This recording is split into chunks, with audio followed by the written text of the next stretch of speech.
Hi everybody, this is Mark with the Real Blues You Can Use page and the Eau Claire, Wisconsin Blues Jam page. And I want to do a little bit of a public service announcement and talk about the importance of blues jams as a central piece in building a real blues scene in a community.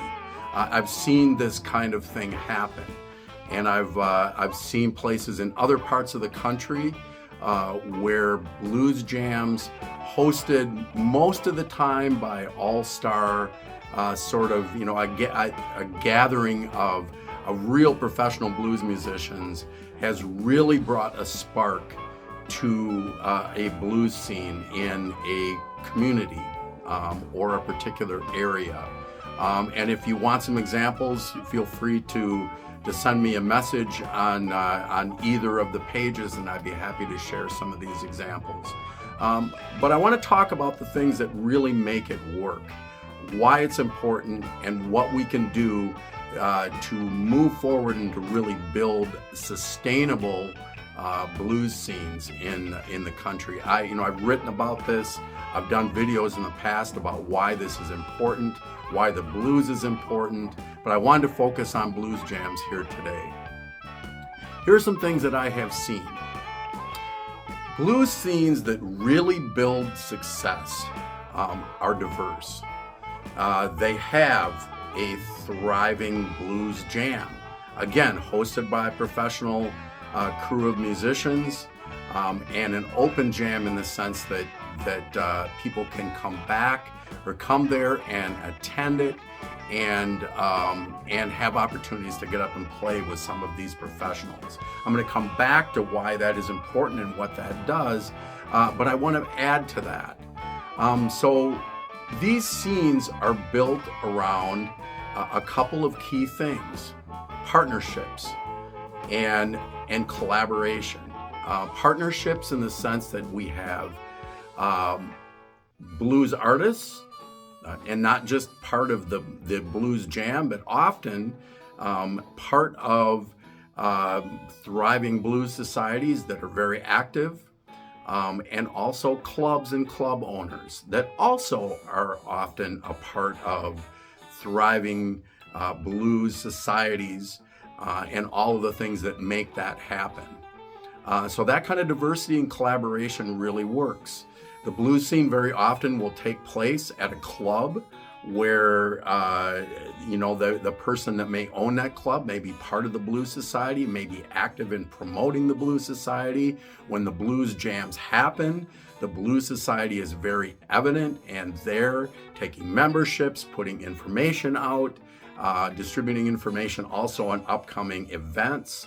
The kinds of events that are done are not just either a series of blues acts through the course of a part of the year or maybe the whole year, and not just little festivals that may happen, or big festivals. Sometimes that happens where multi-day festivals take place, and those can be important. But unless you have artists and clubs and various things happening, with a blues jam being a central piece of that, it is not possible, I believe, to really develop and sustain a blues scene.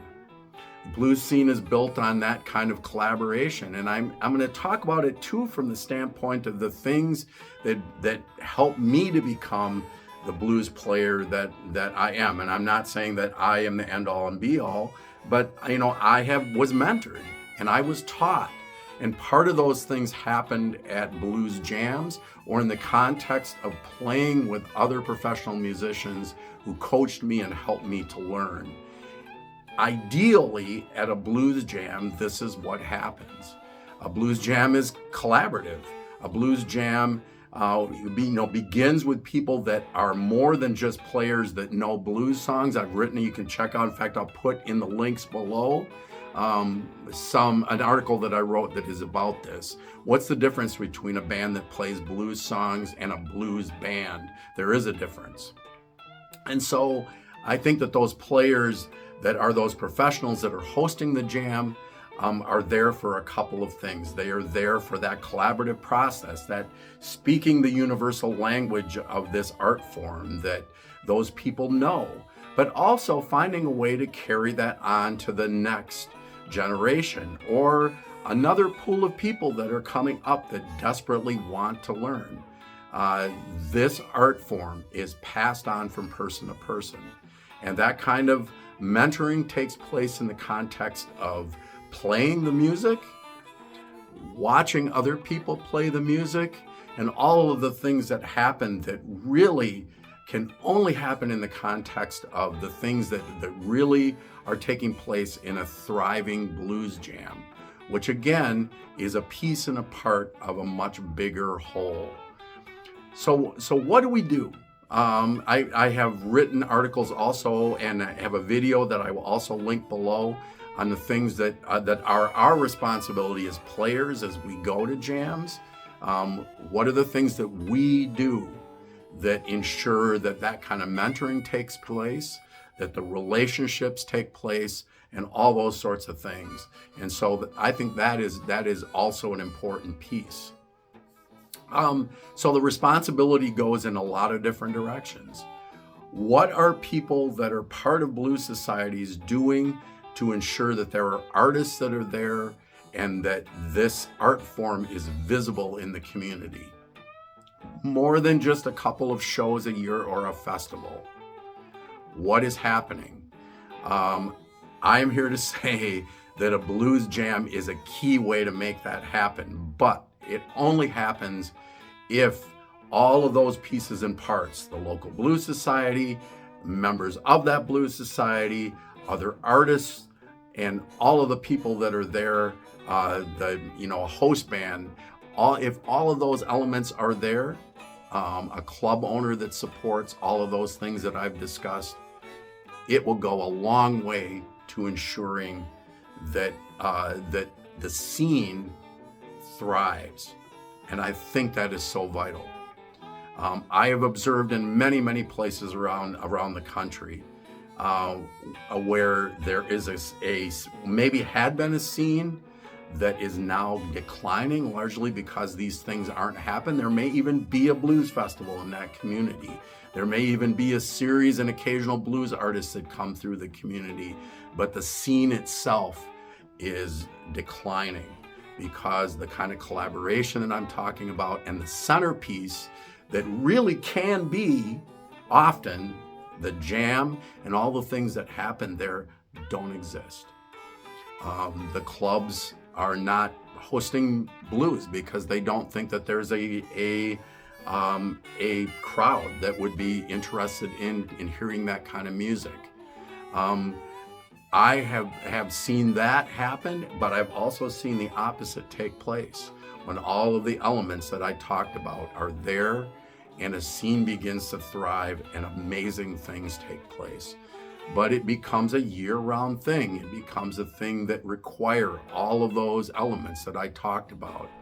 And I think that this is important. I've written about this too, that the blues is an essential part of American music. And we need to bring it back and to have it be so. I can't emphasize this enough. It has happened in the past. If we think back on the importance of blues as an essential element of creative rock and roll, soul music, R&B, reggae, country even, that it is really the essential element that has made American music what it is, and it has begun to decline. It is our responsibility to bring that back, and I think we can do it.